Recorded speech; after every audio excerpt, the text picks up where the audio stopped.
Okay, so hi everyone, this is Anvita and from DataMites, and in this video we will be looking at basic SQL commands and how to run them in MySQL. Okay, so there are 4 categories of SQL commands. So for creation and making of the tables, which is the structure in which you will be storing the data, you need DDL commands or data definition language commands. To manipulate the data inside of those tables, you need DML commands, which is data manipulation language commands. To grant or revoke certain access or basically do access control, you will need DCL commands. And for any transaction control, basically saving a current version or rolling back to the previous version, you will need your TCL commands. So these are the 4 broad categories of SQL commands. And in this video, we are going to be starting with TDL commands. And further, we will be in the next few videos going into DML commands as well, right? So of course, for MySQL, you will need the MySQL workbench and the MySQL server. In the previous videos, you would have seen the installation, how to install and how to make a connection. So if you haven't, you can refer to the installation video. And once you have it installed and connected, you would be seeing an interface like this. So you will have all your schemas listed on your left-hand side. You will have this editor on your right. In the bottom, you have places where you can see the output and whatever is running or if there's an error, right? And on the top left, you are going to have options to make new queries or edit or connect to the database or your server. All of these options you are going to have on the top left. So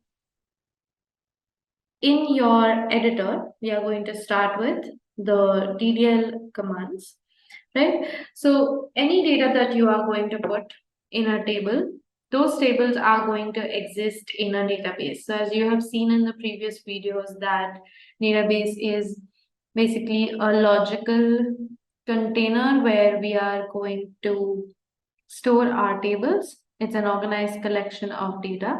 So first we are going to go ahead and create the database, right? So let's say you want to create a new database, which is called green.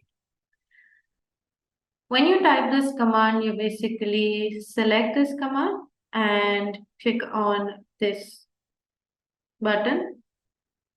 Okay, and if it is showing your execution, you would see that it has created this database, right? And once you create this database, so let me just remove this for you.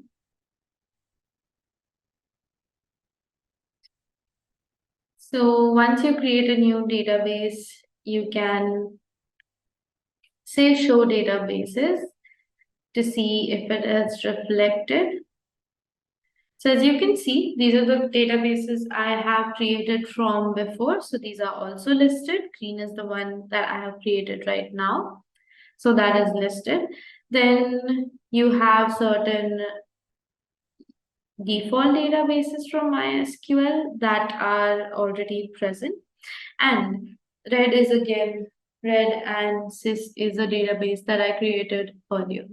So all of the databases that you create are going to be listed when you say show databases and basically select this and run this command, right? And once you create a database, you are going to come inside the database. So you can say use and then the name of the database that you want to come inside.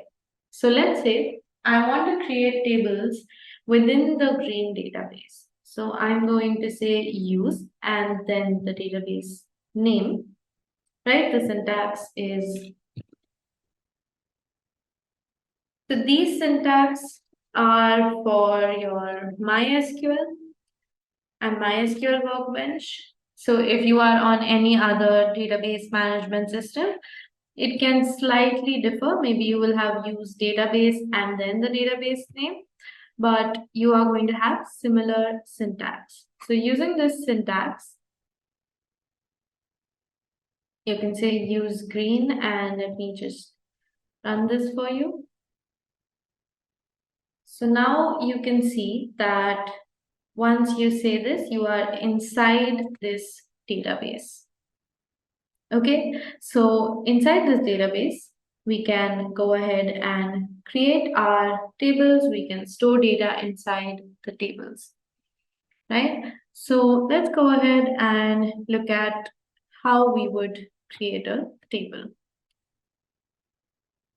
Of course, if you want to drop the database, there is a command for it. But currently, we don't want to drop it. Right now, we want to create more tables inside of our database. So we will come back to drop when we want to drop a certain database when we are no longer using it. Okay, and you have seen the show databases command. So let's scroll down to tables, right? So we will go ahead and create either an employee table or any table of our choice in the database that we have created. Okay, in this example, you see an employee table. Employees have their IDs, they have their names, they have their designation and ages. So now whenever you want to create a table, your table is going to have rows and columns, and each column is going to have a specific data type or a specific type of value, right? So your data types can be numeric, okay? They can be string. So for SQL, you would call it text or you would call it varchar, and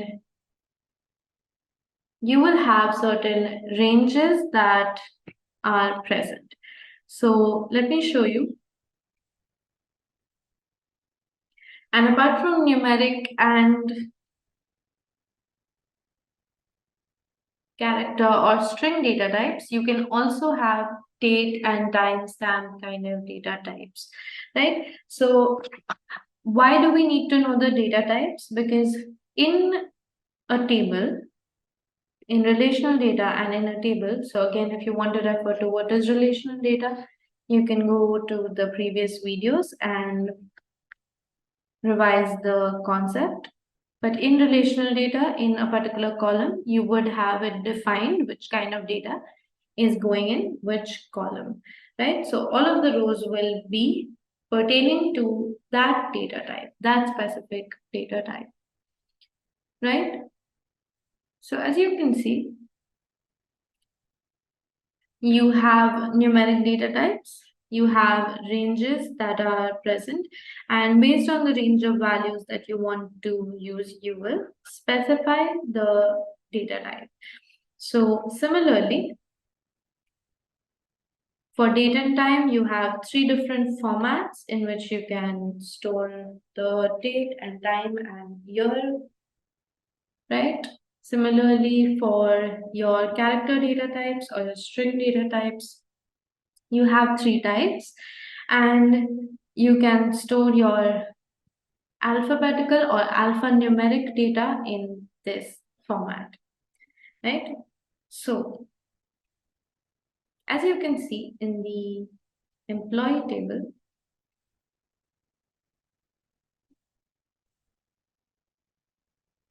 the ID and name are alphanumeric. So ID is alphanumeric, name is alphabetical. So they have chosen string data types or character data types having a range of 8 and 20, which means that there are 8 characters in the ID, up to 8 characters, and up to 8 characters in the name.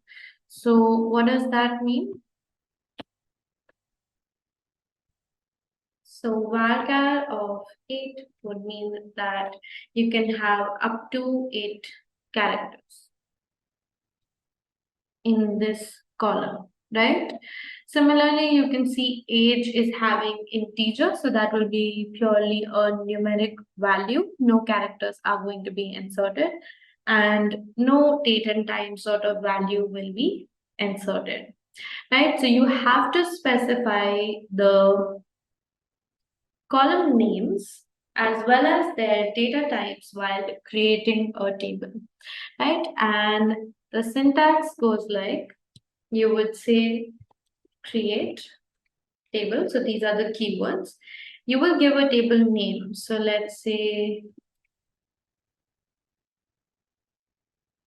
you can give any name that you want. And then let's say you have values, or let's say let's create a table student, something you may be familiar with. Okay, and now each student is going to have the following attributes, which are also our column names, right? So let's say they have a student ID, and the ID is of type character. It's an alphanumeric ID. Let's say the student will obviously have a name. Okay, so let's say that is alphabetical, allowing for long names, maybe take it longer.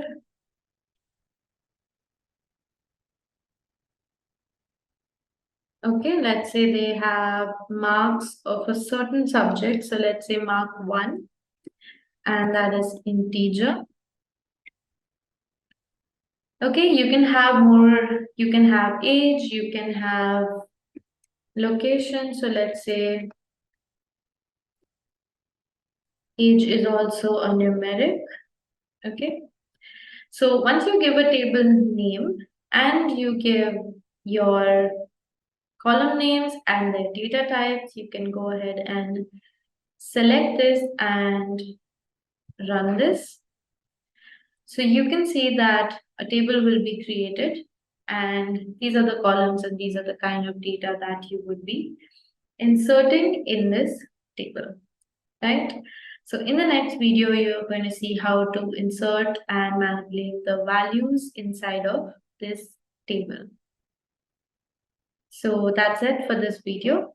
Thank you for watching.